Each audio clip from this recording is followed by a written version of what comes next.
এই যে প্রতীক্ষার প্রহর গোনা মূলত একটা মানুষকে কেন্দ্র করে। প্রত্যেকটা দিন আমার সেই মানুষটার কথা ভীষণভাবে মনে পড়ে যে না আমার স্কুল জীবনে একটা মানুষকে আমি ভীষণভাবে মিস করতাম। প্রত্যেকটা দিন স্কুলে যেতাম, মনে হতো যে এই যে স্কুলে আসছি একসময় তো যেতেই হবে, কিন্তু সেই সময়টায় একটা মানুষ গুরুত্বপূর্ণ ভূমিকা পালন করে। সেটা আর কেউ নয়, সেটা হচ্ছে ওই শিক্ষা প্রতিষ্ঠানের অথবা যে কোনো শিক্ষা প্রতিষ্ঠানের প্রত্যেকটা স্টুডেন্ট লাইফের জীবনের সাথে এটা অনেক অনেক ভাবে জড়িত। সেটা একজন দপ্তরি। এই মানুষটা যদি ঘন্টা না বাজায় তাহলে ক্লাসের ডিউরেশন শেষ হয় না।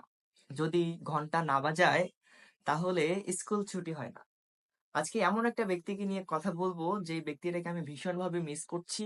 আর সেই ব্যক্তিটার আজকে বিদায় অনুষ্ঠান। অবসরজনিত কারণে সেই মানুষটাকে আজকে বিদায় নিতে হচ্ছে। আমাদের সেই ছোটবেলার স্মৃতি বিজড়িত 5টা বছর কেটে আসা সেই শিক্ষা প্রতিষ্ঠান থেকে আমি তাকে ভীষণভাবে অনুসরণ করছি এবং ভীষণভাবে মনে করছি এবং শ্রদ্ধার সঙ্গে তাকে বিদায় জানাচ্ছি অনেকটা দূর থেকে।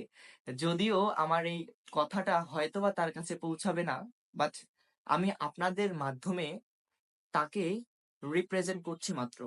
কারণ আমাদের স্টুডেন্ট লাইফে ওই মানুষটা খুবই গুরুত্বপূর্ণ ভূমিকা পালন করে। কারণ স্বভাবতই কারো পড়াশোনা ভালো লাগে না, পড়াশোনা কেউ করতে চায় না, কারণ এটা পড়াশোনা করার মতো একটা বিষয় না।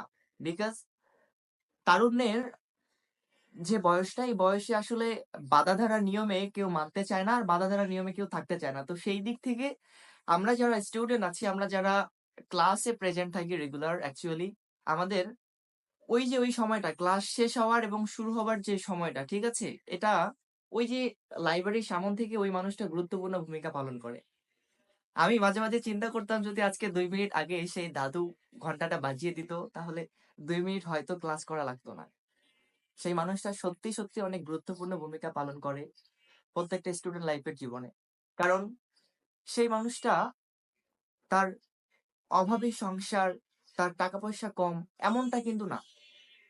তিনি আমাদের প্রতিষ্ঠানে গুরুত্বপূর্ণ একটা জায়গায় বসে প্রত্যেকটা স্টুডেন্টকে তিনি অনুভব করান যে এই তো ঘন্টা বুঝি শেষ হলো, এই তো ঘন্টা বুঝি শেষ, এই তো বেল দিবে, এই তো আমরা আবারও আমাদের বাসায়, আমাদের অধীর যে খেলার মাঠ, বহুল প্রতীক্ষিত খেলার মাঠ, সেখানে গিয়ে খেলাধুলা করা, এই যে বিষয়গুলো স্টুডেন্ট লাইফে ভীষণভাবে ভাবায়। তো ঠিক এই জায়গাটা থেকে আমি আমার গঙ্গারহাট এম এস উচ্চ বিদ্যালয়, গঙ্গারহাট ফুলবাড়ি কুড়িগ্রাম, ওইখানকার একটা স্কুল, যে স্কুলে আমি পড়াশোনা করেছি 5টা বছর, সেই স্কুলের শিক্ষক মন্ডলী সহ, কার্তিক দাদা সহ, ওই যে দাদুদের সাথে কাটিয়েছি। খুবই ভীষণ রকমের একটা পিরিয়ড ছিল, ভীষণ রকমের একটা জীবন ছিল। আমি শহরে এসে সেই সব মানুষদেরকে ভীষণ ভীষণ ভাবে মনে করি। কারণ সেই সব জায়গা সত্যি অনেক আনন্দের, সত্যি অনেক স্মৃতি বিজড়িত একটা জায়গা। সেই মানুষগুলো সত্যি অনেক রকমের ভালো, ভীষণ রকমের ভালো। শহরের মানুষরা টোটালি এককেন্দ্রিক, তারা নিজেকেই অনেক ব্যস্ত থাকে, নিজেকেই নিজেই যেন সময় দিতে পারে না। কিন্তু আমাদের ওই বয়সের ওই সব মানুষরা ভীষণ রকমের ফ্রেন্ডলি ছিল, ভীষণ রকমের ভালো ছিল। তো আমি আমার আজকের এই ভিডিওতে সেই দাদুকে অনেক রকমের শ্রদ্ধা এবং ভালোবাসা জানাচ্ছি। আপনি অবসর নিচ্ছেন আজকে, নেন, সমস্যা নেই, বাড়িতে গেলে নিঃসন্দেহে দেখা করব আপনার সঙ্গে। আর আপনার পথ চলা, আপনার কর্মজীবন অনেক ভালো ছিল।